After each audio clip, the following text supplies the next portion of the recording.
attack it different.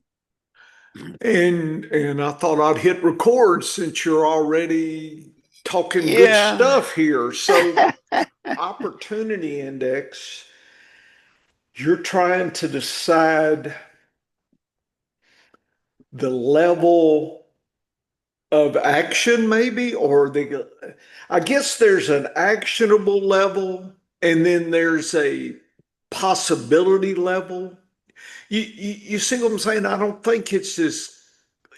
I don't think there's a line in the sand that's tight. I think it's like kind of my lollipop. I think there's a Yes. range that could be in play. So uh, I'm trying to think what would be the, and this might be a position. In other words, an RB3 on a team. Is that as far as you want to go at this point? Even though you and I know sometimes the 4 and 5 can get involved, practice team. We've seen it with injuries and other things, but usually it's the top two after the main person, if there is a bell cow. So I think there's fluidity, and I don't know if we can figure that out at this point in March. I think we got to be looser now. I think your index needs to be tightened up as we get more information. Yeah, I and I don't think think you want to be tight too soon. I no, think you want to be no, don't. broad and then kind of reel it in a little bit, maybe. Yeah, I think the first goal, and this is what I'm attacking right now. The first goal is to see which positions are vulnerable, which starting positions are vulnerable. Uh, you know, there's obviously, you know, available slots behind the key guys. Hmm. For instance, Atlanta, Hmm. you know, Bijan Robinson is the undisputed lead running back, and not that's not going to change. And there's But super clarity there too, yes, yes, versus there's other ones that are not as clear. You start with something that's very clear and concrete. correct. But there Yeah. is nobody behind him right now. So you've Yet got, that person, if you can identify, could be a cheap pickup, a free square as you're leaving the draft yeah, in and I best and ball and whatnot. yeah, and I would yeah. Here's how bold I'm being with this is I'm looking at the landscape at Hmm. the team level, Right. and I'm saying this is the second back, is the backup running back on the roster right now. Yeah. And that's a pretty, that's a bold statement. So So they you should probably start it out. I mean, if I was doing top down opportunity, that's the kind of question that I think would separate into buckets. yes, yeah, and I think that's the decision tree. So the first question is there a running back on the roster that is undisputed RB1? That's the first question. And the reality is there are very few teams in the league where that answer is yes. And Dennis, why don't I ask Grok about that? That is actually a great idea because you're So you're what would be the prompt? Let's see. Which NFL teams have a clear running back, prime running back or running back one? I'm not sure. starting running back, maybe. Yeah, which have a clear starting running back. So let's see. And then let's see, it's searching the web, browsing the web page. Okay, it's guess Atlanta's number one. Here, let's share this so that we can use this to bounce. I mean, to me, this is what Grok is for, and chat and all the Yes. other ones. Yes. This is to help us move forward. So they claim Henry, I'd agree Ravens, with that. Cook, Yep. Bills, Yep. Gibbs, Lions, Yep. Genty, Raiders, and says others with strong leans, Atlanta, Henry, various sources. Teams in a clear committee are unknown is Cardinals with Algier, but Connor, Trey Benson, many others show splits. Justin Hill behind Henry, but Henry dominant. So it's still ongoing for the most visual. Check sites like Our Lads depth chart. Do you check Our Lads? Are you familiar Um, with Our I'm Lads? not familiar with that one. I use Football Guys, their Yeah. depth charts, Mm-hmm. and I found them to be the most reliable Mm-hmm. over time, I guess Okay. is the best way. So they're more clear than unclear. They give you a hint about Cardinals, but the rest of them, like I would love to have seen what they said about the Saints kind of thing, or the Tampa Bay Buccaneers or something. So, or even the Giants with Scatterboo and the what's his name, Tracy, I guess. Tracy. Yeah, Yep. I see that's not discussed. So I think the prompt here we need to get. I don't know. We need to maybe the prompt should be which for each team you ask this question to bring in and focus on each of the 32 teams. Does that make Yeah. sense? Yeah, Yeah, I so think maybe that's a that's good how we should use Grok. Uh, you know, tell us about the team. And in fact, what I probably should to do is look by division since I like the top down, Dennis. Maybe you should do the opportunity by division or whatnot, kind of stick it in the four that are going to play each other twice. That might add some thinking that sometimes people look too far up and don't think a little bit about what teams are going to play twice in this question. That might be something to think about. yeah, and I think that's a good strategy. When I did my first sort of look at the situation, Hmm. I came up with basically 18 teams Hmm. where I can identify the clear starter. Hmm. And of those Well, you're 18, better than Grok. He only got yeah, about four or five. Five, I yeah, know. yeah. And of those 18, there were 11 of those guys that hit 100, so an elite level MVP last year. Hmm. And there's only seven Hmm. that have hit that elite level 2 years in a row. Right. So, what it tells me is that while 18 spots appear to be, uh, identifiable, Mhm. there probably are only seven Right. where there wouldn't be the chance for competition or a chance for a split Hmm.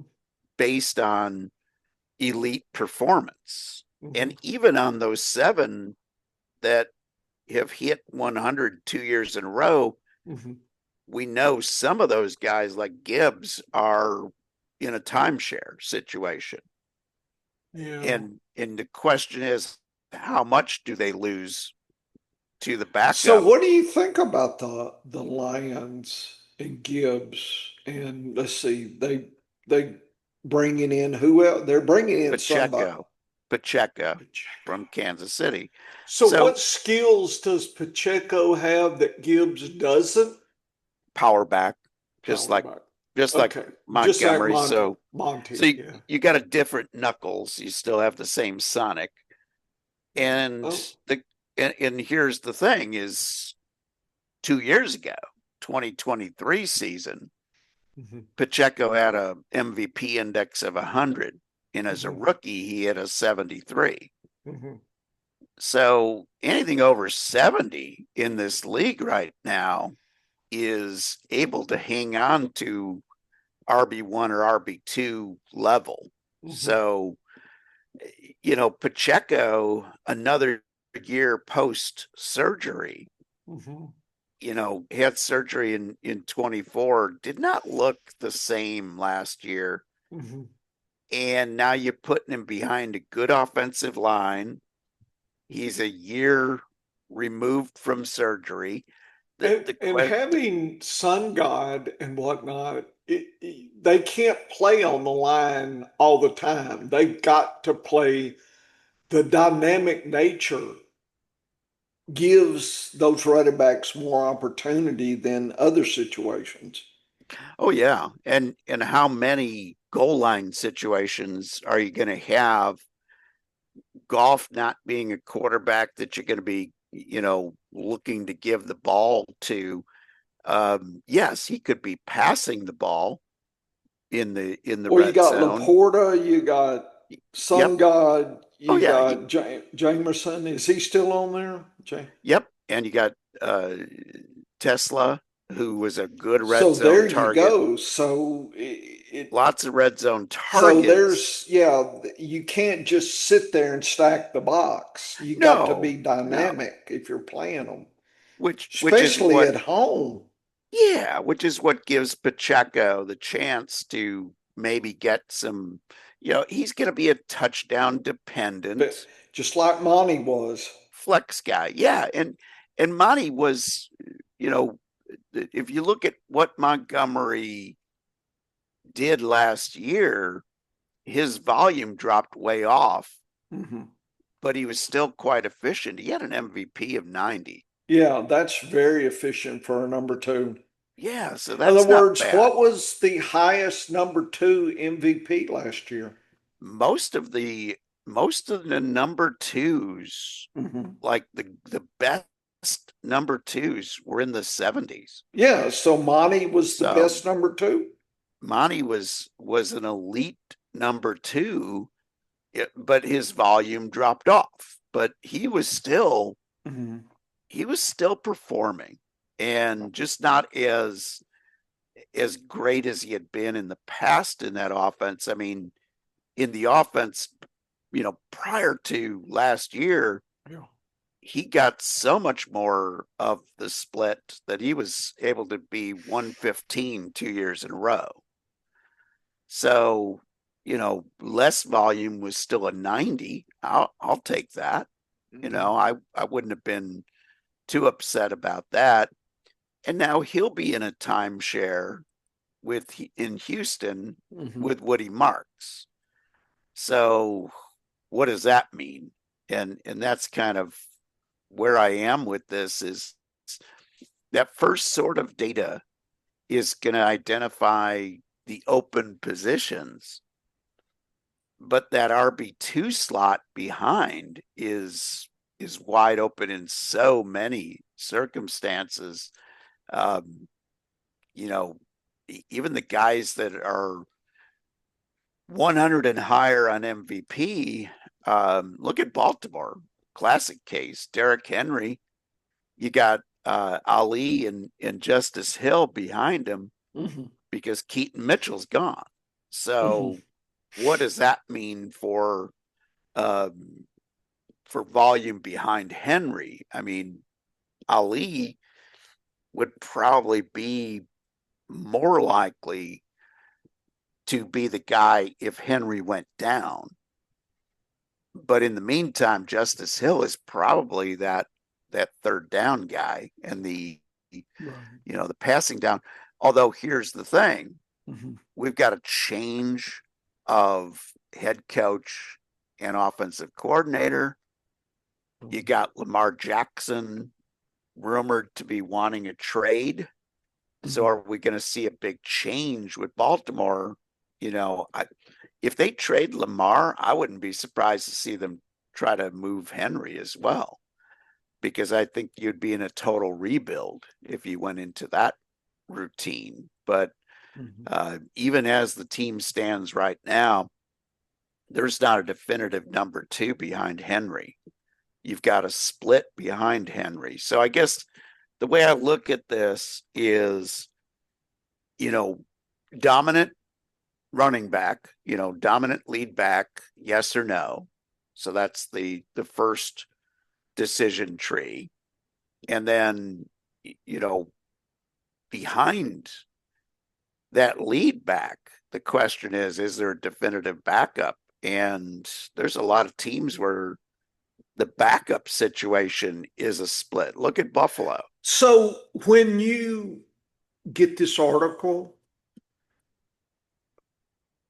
let's do a decision tree or a flow diagram, because what I'm getting is I would love to be able to visualize the process and the answer by each team. Yes. And I don't know if it's a bar graph. I don't know if it's a flow diagram, but I would, if I were the two or three that are listening to you, thank you guys, girls. Uh, I would do a flow diagram. I would like maybe even a bar graph and showing kind of your estimate. And you don't, MVP, you don't have to have that. You could do great,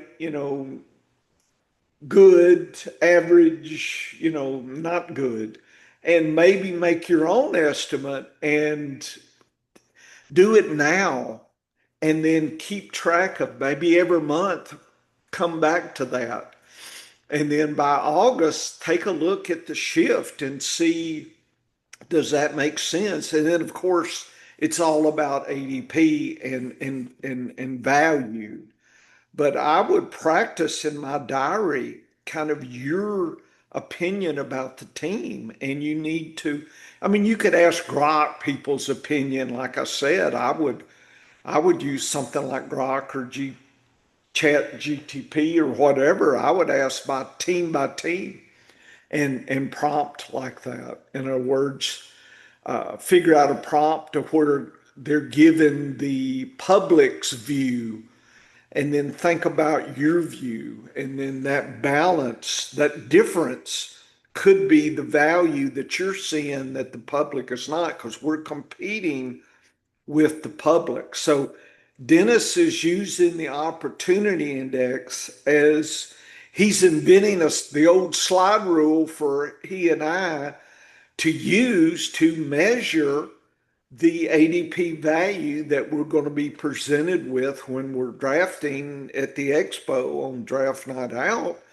That's he and I are going to be at the secret table, secret clubhouse meeting, and between cheese fries, we'll be making these pronouncements. So I think people talk about cheat sheets, but I'm wondering if why wait till the day before a draft? I think you could make a decision tree or a flow diagram, team by team, and division by division and whatnot, and compare and contrast. And then you could include defense, right? The schedule and the defense against possession. I mean, you could blend it in to a holistic view of, kind of your opinion. I don't see a lot of people talking that way, Dennis. People immediately are talking the player or maybe a couple. I like to think about the team and the whole balance there, because I think there's secrets in understanding that balance and trying to visualize what that's going to mean for each player. Yeah, and I think that's a good strategy. And I think there are a lot of teams out there where that second position is not very well defined.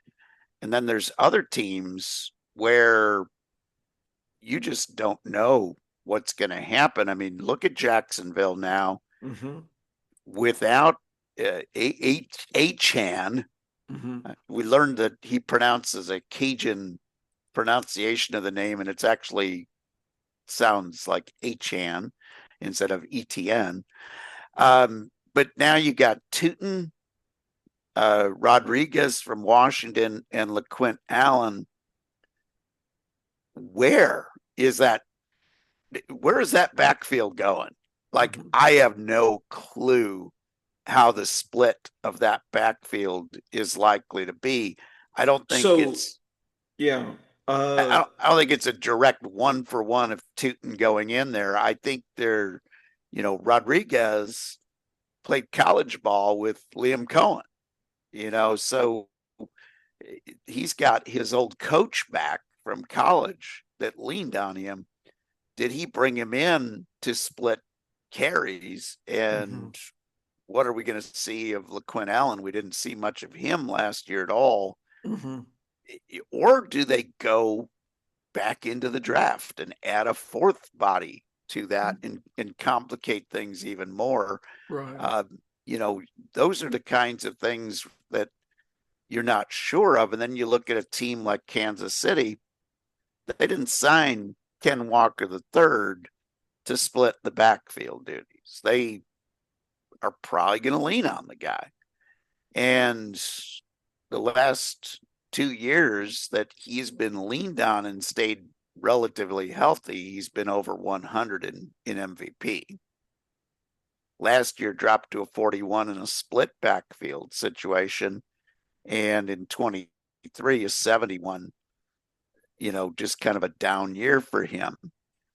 But he's a 100 MVP guy Right. if he can stay healthy, and he's going to be the dominant guy. Now, all So that I changes. asked Grok that, Dennis. So let's see what they say and see what you think. So this is another way for folks to think about this. So I asked the question, discuss Jacksonville Jaguars running backs.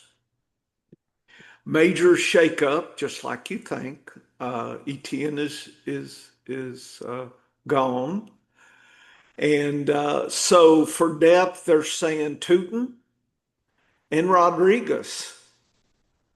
And they're thinking it's co-starters. So they're saying it's a split backfield. And then they're mentioning Allen, DJ Dallas, and Quentin Jackson. So there are some deep names, Dennis, that are. What about that second year? That caught my attention. I never heard of this guy. You see, I don't know that depth yet, and so it discusses. Tootin appears to have the edge. Rodriguez adds competition and insurance. Needs time to fully adjust. So this could be a split.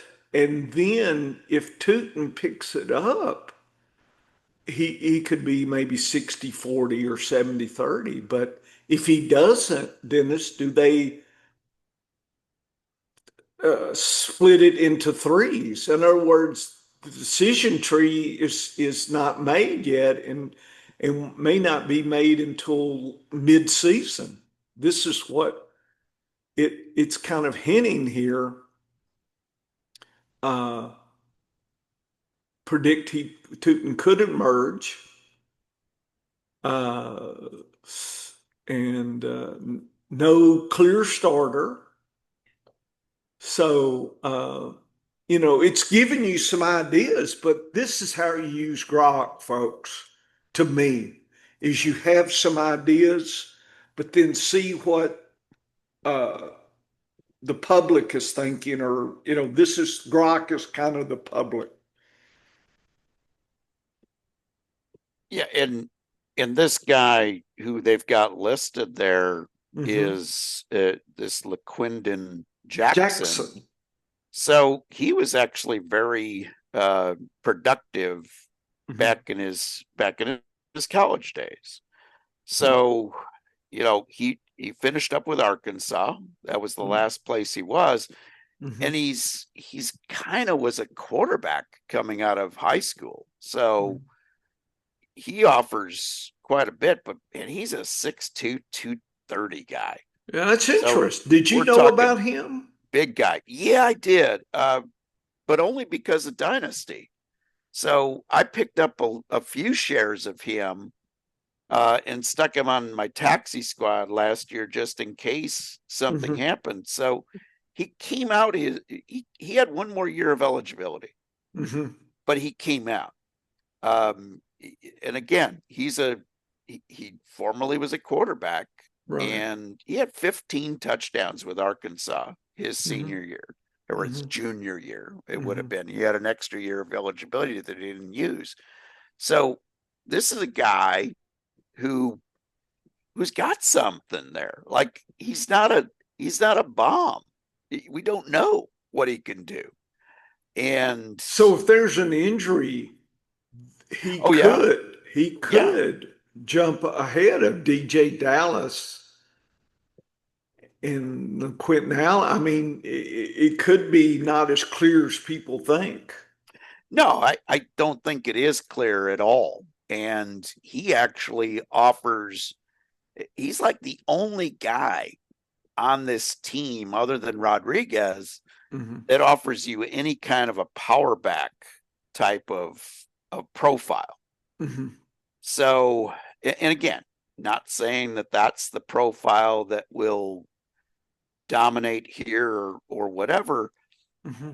but they picked this guy up for a reason. Right. Okay. He wasn't just a guy that they had no interest in. So Right. he just didn't get to do much his rookie year because you had Travis Etienne, who was there and Yeah. was going to be the guy.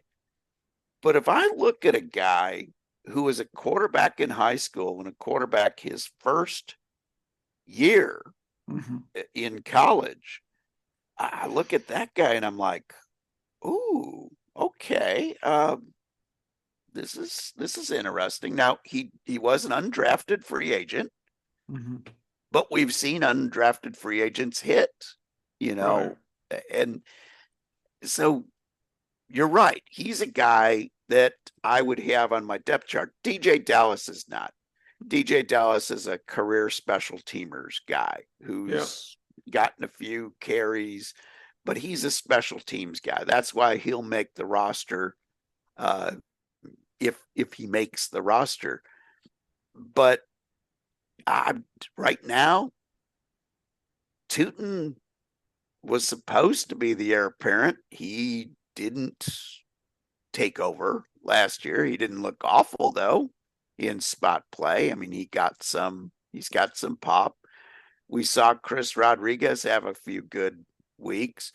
LaQuint Allen looked great in preseason, and he Mm-hmm. was a guy they drafted. But you're right. You cannot rule out anybody in this backfield because they all provide different things. And as you've seen with your com data, and I've seen Mm-hmm. with my MVP data, when you look at the career arc of guys, Yeah, their see, second year is yeah, intriguing. Dennis, it just hits me. We've got Tootin, we've got this Jackson guy, and let's see, Allen, is he second year?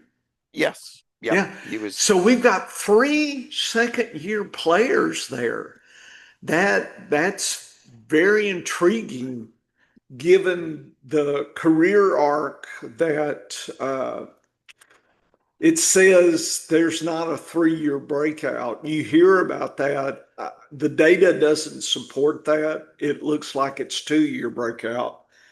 So there's some flexibility. I think there's opportunity. I see if I was a dynasty player, Dennis, I would be really intrigued to maybe hoard a piece or two, like you say, in your taxi squad, or just kind of pay attention in preseason just to see this is Tootin taking off, or trying to, is it worth a dollar holler on Allen or Jackson even? Right now, the way I think people would have it was Tootin, Rodriguez, Allen, and I'm not even sure they're thinking Jackson. And I'm just No, wondering, is that something with a deep bench? With a shallow bench, you can't go that no, deep. no. But when you have those deep benches, you can take advantage of these stashes because you can always Get unstash them. unstash them, right? Yeah, and So yeah, I just want to just emphasize this is how I like to use Grok. Uh, the reason it's Grok is free, and I don't, it's just I don't know, it's on X, and I'm on X, so that's the only reason I haven't, not upset it if you use Claude or whatever. But this is what I use. So Dennis, that's what I'm thinking. I'm just trying to think, how would I visualize this? What's the it, average MVP for a power back? You've mentioned that word. Who's the best power back right now in the league? Derrick Henry, Derrick without a doubt. Henry. Yeah, Okay. Let me ask you then, who's the best not starting power back? that Like in is, a yeah, co situation, or even a third string situation, third level. In other yeah, and words, is that another way to hunt for that movement up, that yeah, opportunity? yeah. I think that's a great way to look at it because I don't know if I could look at the league right now and Right. say, here's the guy, But that who's the sounds like something worth thinking about then. oh, it's definitely worth thinking about. And if you look at a lot of guys and their careers, Mm-hmm. that second year is so key. Remember, Mm-hmm. we didn't get much out of Derrick Henry until year 4. He Mm-hmm. didn't become a thing until year 4. He was kind of splitting carries, Mm-hmm. not getting leaned on until we got all the way to his 4th season. He is one of those unicorns who came Mm-hmm. on really, really late. But we have seen so many of these running backs that have Mm-hmm. have stepped up in year 2. Yeah, Think I'm of asking the question, who are the best second year? Genty, Hampton, Tootin, RJ Harvey, uh, context. So they're saying three cream. Yeah, I would like to go even deeper, folks. So I would get deeper, but I asked the best. I'm going to ask, should I ask the best value? I wonder if Grok understands value best. Second year running back value versus ADP. Let's see if they're, because I'm just learning how to do this stuff. I'm kind of foreshadowing how we're going to have to do our homework now, Dennis, using this stuff. But it's not the end, folks. I'm just trying to find the beginning. I'm trying to help Grok cut down the time to save me. It's not even doing anything here. yeah, hmm and if I were to give you that answer, I would lean into my MVP data hmm and also understanding the very early FPPC ADPs. And my answer would be Travion Henderson with New England. Even knowing that Ramondre Stevenson is still on that roster and still a very solid player. But I look at him and I say, what if he gets the primary opportunity? Yeah. Here's the ones they say. Nope, Scadaboo Yep, is in there. Scadaboo is a guy that I'm really Harvey, intrigued about. Henderson, Yeah. Judkins. So, yeah, that's funny. Uh, they always try to put my name in there. I guess they're trying to they do kind the. of they're trying to kiss up to you a little Yeah, bit. I guess. But anyway, folks, this is, I mean, instead of sitting there drinking a six pack and swilling away your life, shouldn't you sit at Grok for, a few hours and copy this? And then when you sober up, read these notes again. This is part of your Grok diary. Maybe that's what we need, a Grok questions. And, And and I and I actually love using AI in this way because it scours the consensus yeah, out there and it will save you a lot of time. Now, you notice we didn't just go, okay, these are the players that are anointed no, no, not by by us. Grok, and we're not gonna go ahead and this isn't going to be the end for us. Mm-mm. It's just understanding what the consensus is so we can get an understanding Mm-hmm. of how we pivot Right. and how we look at stuff. It's very valuable knowing Mm-hmm. what Grok is thinking because that's like looking at a trade calculator. It's like looking at any overall values for players. It gives you a guesstimate Mm-hmm. on who the hot guys are going to And I be. like Grok, Dennis. You can say think harder. And so I ask it think harder. So it's going to give us hopefully some depth. I don't know. I mean, it's Blake Corum is comes up. He's a very interesting Yeah. player this year. Tootin, Irving, and Scatterboo. Yeah. Avoid overpaying for sophomores due to major leg injury recovery and poor team context. So when I see this, first thing what does that mean? I would actually ask Grok what good players are in a poor team context? Because apparently Grok thinks that. Notice I'm going down the rabbit hole a little bit, and I'm not to the point where I'm going to save this stuff yet, but this is an example, Dennis. What I would do would be to copy this, put it into a spreadsheet, and just have, like I said, something to read while you're should have watching a cartoon. Why not read some fantasy? Just kind of skim it just a little bit. Yeah, Anyway, and that catches me. This poor team context. I'm not sure.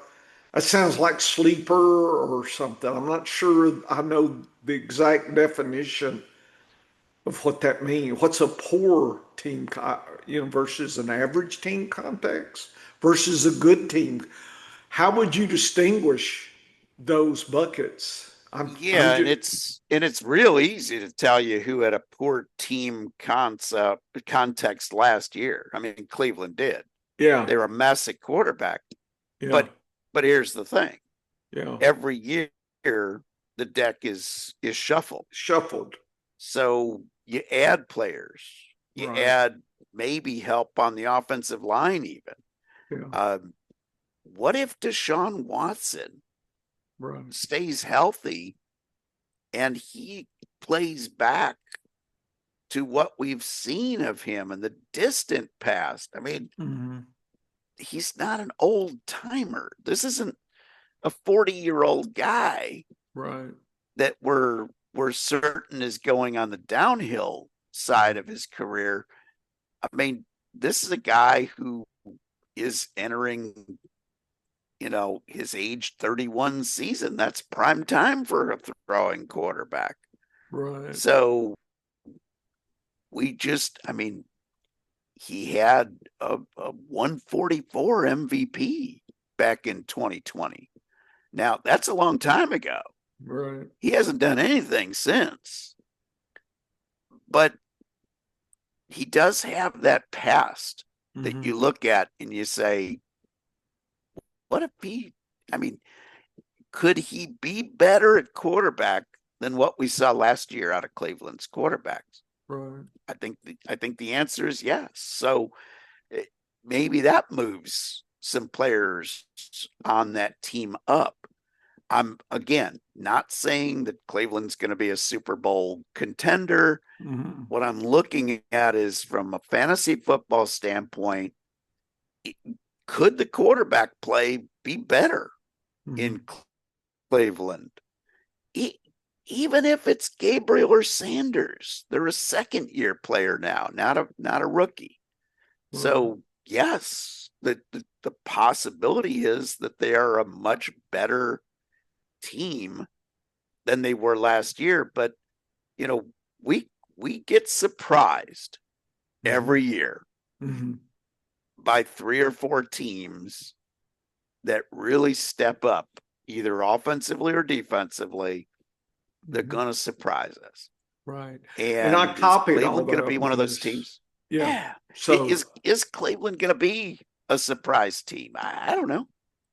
Maybe not, but you cannot rule out sudden changes with any team from one year to the next. I mean, there's some talent there, right, and it's just a matter of, can they get the most out of some of that talent? Is right now, middle of March. Yeah. There's a lot of questions that get answered with maybe. And if you're not giving the answer as maybe, you might not understand how all of this football stuff works, because, again, brand new coach, brand new offensive coordinator with Cleveland. Right. We're shuffling the deck again. And there's some talent on that team. I mean, Judkins, Sampson, they're not nobodies. Fannin, excellent second-year guy. I mean, Jerry Jeudy's had a 90 in MVP in recent vintage. It was 2022. We saw a little bit of streaks out of Tillman. Isaiah Bond is there, who could be something. So I don't know. There's a lot of changes that are going to happen every year in the league. And if you can have kind of a guess as to who is going to be the emerging team, who's possible to see a big improvement, those are some guys that could be values on your fantasy team the following, this coming season in 26. There's so much uncertainty right now. And the first thing that we've got to do is sort what we know right now. In 5 weeks, a lot of that is going to change, because there's going to be new players added from the draft. Right. Just like there's probably going to be a few more new players added that could have a significant impact, that are still free agents out there. There's still a lot of talent that has not found a seat for next season. As free agency goes on, your initial thought is that those guys are less likely to be a huge impact player. Right. Because they haven't been signed, but that doesn't mean that they won't be. I mean, we've seen guys like Rico Dowdle come out of nowhere. Right. Chuba Hubbard stepped up and had a big year. I mean, there's guys that will surprise us every year. And the idea is, are we a little higher on those guys than consensus? If so, then they're probably going to be on our team. We can't be higher than consensus on a guy like Bijan Robinson. Okay, Yeah. he's he's as high up on the food chain as you can go at running back. He's definitely a lock for the top three guys that are going to be off the board. And those guys, yeah, that's great. But the value comes like last year in our TSA league. Neither one of us was all that crazy about Javonte Williams. No. But there came a point in the draft where Javonte Williams was a hell of a bargain. So we grabbed him. Yes. And we grabbed him because that position was wide open. Yes. Somebody was going to be stepping up. And we took two. We took two swings. We took Sanders and we took Javonte Williams on our TSA team. Two swings, one hit. We dropped Sanders and picked up Jadon Blue late in the season as a backup. That's kind of, again, understanding where the depth is on a team level at running back lets you pivot to having the right guy. We did it last year, with the Chargers. When there was injury, we knew to go to Vidal, not Haskins. Yep. It wasn't, we didn't need to think about that one. That was such, that puts a smile to my face. That was, having so many shares before the rest of the folks woke up, that was just so funny. It could have been better, but if I'd grabbed Haskins instead, it would have been worse. So, oh yeah. yeah. Yeah. And that's the key to this is Yeah. when an injury happened, when Najee Harris went down, because we had done the due diligence of understanding that backfield, we knew who the next guy up was going to be. Yeah. I remember that, and I was getting him cheap. Even though when Najee Harris was active, Haskins was active ahead of Vidal. Vidal was a healthy scratch. We didn't care. Nope. We knew who was going to be there and have a chance. Again, it wasn't that we thought Vidal would step up and be a league winner, quote unquote. Yeah. It was that we knew he was going to be the next man up. Most likely next man up if it wasn't going to be a split. And It ended up being pretty good diagnosis of that backfield. And that's the key, is to be a week ahead of the fact and understand where those guys are going to be. And some of the backfields this year that, you got Kyron Williams in LA. Yeah. Who's had back-to-back seasons over 100 MVP. Right. But it was 142 year two, 119 in 24, 106 last year. There was a definite slow decline. Right. So that's where Corum becomes an interesting guy, depending on where he is drafted, because he'll be a year two guy. And who knows where he's going to go? Does he get more volume? Does Kyron Williams entering his, and here's the interesting thing.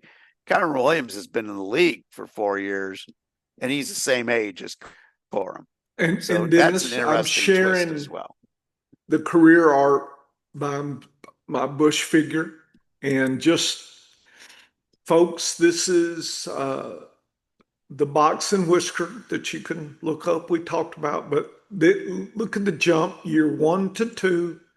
then 3, then 4, then 5. Notice we basically at year 3, 4, and 5 were the same. Even you could argue year 2 is not much, behind year 5, but it's that year 1, that uptick. And then if you survive, see, if we grafted the number of players, Dennis, it would start up here and be going down. Yes. The survivor. So, you just in your head, you see, oh, year 6, it goes up. Well, that means there's much fewer, and the ones that are left got a contract and are better. And like I said, take a look. It drops year 7, it bounces year 8, drops year 9. What I think's happening is there's some pretty good year 6, but some are age is getting them, and so they're washed out. And trouble is they're not washed out quick enough, so they hang around and they bring the whole population down. Teams get rid of them, and then the survivors, they're better. It's just there's fewer of them. And again, the same process. And in the calm, Dennis, I had enough data to go year 10. Guess what? Year 10 pops back up. Yes. So you get this zigzag effect. And nobody's discussed any of this stuff, folks. No, nobody is trying to think about things like this. Plus, and I know why, there's no selection for this in clicks.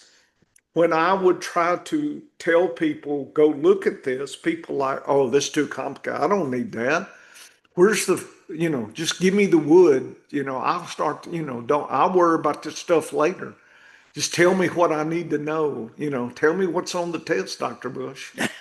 And it's just, it doesn't work, folks. You got to pay in full up front, and then you can collect. And very few people are willing to pay.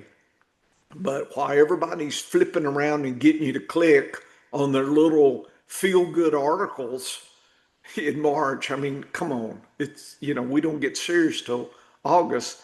I'm trying to build this kind of understanding, the big picture understanding here. And I colored in orange, Dennis, just to show year 6 and up. So just for me, it's just a study. And also, and we probably should, we'll cover this in one of our data labs. Look at the outliers, Dennis. Anytime you see something above the top whisker, that means they're just the extreme outliers that are so rare in the population. Look at how many outliers versus the next years. There's Yes. none. Year 1 is you get these extreme outliers that are really, the Saquons and whatnot. They're here. Okay, so it's a different kettle of fish, the rookies. But I think people don't see that distribution like that. They think year 1 looks like year 6 as far as, oh yeah, Yeah. and they're drafting like it's year 6. And folks, it's not. There's learning curves, opportunities, things are working against these, except for some of these obvious outliers. And here's the thing, most people know these, Dennis. These are not probably as big a surprises. There may be some, but I suspect these are known. It's these in the top whisker maybe that are less known. The value in year 1 might be in some of these guys that come on late, week 6, 7, come on late kind of plays. And anyway, so this is when we're talking career arc, folks. This is people talk about a 3-year breakout. Look at the top of the box. There's not much difference, Dennis. No, But here, big difference. So that's the step up right there.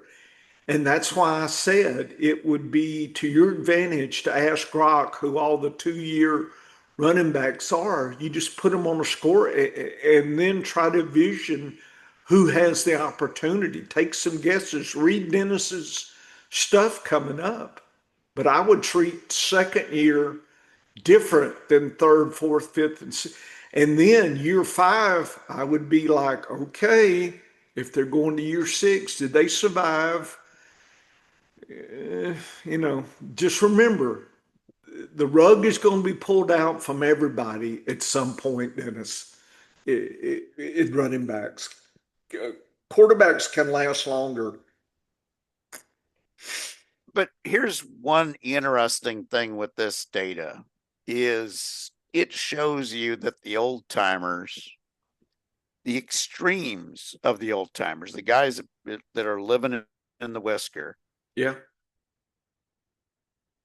there's a lot of them. Like they're there. And Yeah. the question is, are they good value? And here's the thing is they're usually a better value versus ADP than the guys that are living in the whiskers in years 2, 3, and 4. So if you can identify the survivors, Mm-hmm. you got a pretty good chance of drafting a value player. But it changes from year to year based on their ADP. Mm-hmm. If you look back 2 years ago, we were really high on Derrick Henry and Barkley. Uh-huh. I had some drafts where I took them both. I took them. I was drafting late in the first. I took Barkley and then came back with Henry. Mm-hmm. You know, and the whole key was I knew both guys were going to be a value selection, and both hit on an over 120. Yep. You know, value. But then, you know, every once in a while you get, you know, it's kind of like you get caught holding the cards at the wrong time. Right. Alvin Kamara looked like a good value last year, and he just faded. He was cheap, so it wasn't a big deal on taking the hit, but you had to pivot off of him in a fairly quick way, or you got stuck holding the bag and having him bring you down. So every player is different. The value is, you know, if the value is good, I'll take a chance on being stuck with the old guy who falls off the cliff. Right. Because if you hit on him, you're in great shape. And then the rookies that step up, I mean, here's the scary part. When I look at my MVP data and I look at everybody who had a 100 or greater full season as a rookie, Yeah. there's way too many of those guys that was their career year. Yep. They never played back to that value again. That's scary because that just tells you that the chance for failure is pretty high at the running back position. But this is why I like that better than zero strategy of drafting a lot of them and not being afraid to take both ends of a backfield if they're priced right.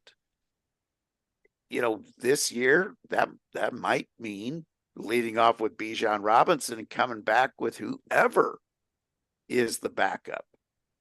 But I might not even have to spend a draft pick on that. I might be able to get it in waivers when it becomes apparent.